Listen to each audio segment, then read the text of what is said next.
আজকে আমরা চলে যাচ্ছি ভোলা জেলার সবথেকে সুন্দর জায়গাগুলোর মধ্যে একটি জায়গা, যেটা হলো বেতুয়া। আর আজকে আমি বেতুয়ার সকল কিছু ঘুরে দেখাবো এই ভিডিওতে। আপনি যদি ভ্রমণ প্রেমী হয়ে থাকেন তাহলে এক্ষুনি ব্লগটা দেখতে বসে যান।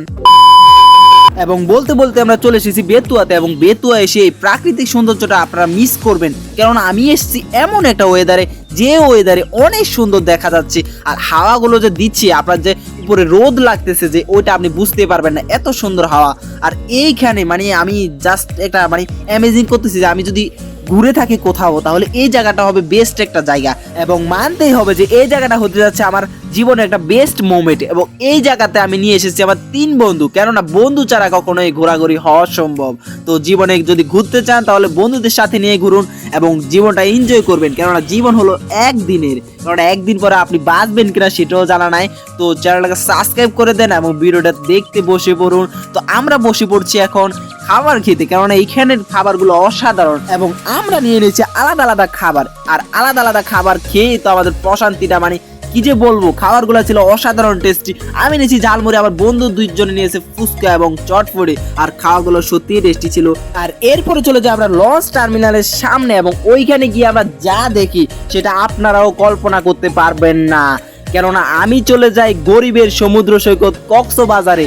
ওইখানে এরকমটাই ফিল হইতেছিল, শুধু যদি লঞ্চটা না থাকতো তাইলে আর একটু বেটার ফিল হইতো। যাই হোক, আমরা ওইখানে চলে এসেছি বলতে বলতে, আর আমাদের বাইকটা ওইখানে রাখা আছে দেখতেই পাচ্ছেন। আর এই যে পাশে দেখতে পাচ্ছেন, এখানে অসাধারণ কক্সবাজারের মতো ফিল। এই অংশটা যেহেতু বিশেষ একটা জায়গা, সেহেতু এই অংশটা আমরা একবারে লাস্টে দেখাবো। আর এর আগে আমরা দেখিয়ে আসি আপনাদেরকে লঞ্চ টার্মিনালটা।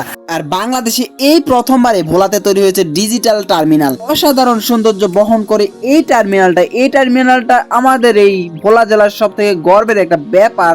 আর ভোলা বরিশাল সেতু যদি না হয় তাহলে ভোলার মানুষের কষ্ট কখনোই দূর হবে না। তাই আমি বারবার বলতে চাই যে আমাদের ভোলা বরিশাল সেতুটা চাই, কেননা এটা আমাদের ভোলার 25 লক্ষ মানুষের একটাই দাবি, বারবার প্রাণের দাবি যে ভোলা বরিশাল সেতু চাই।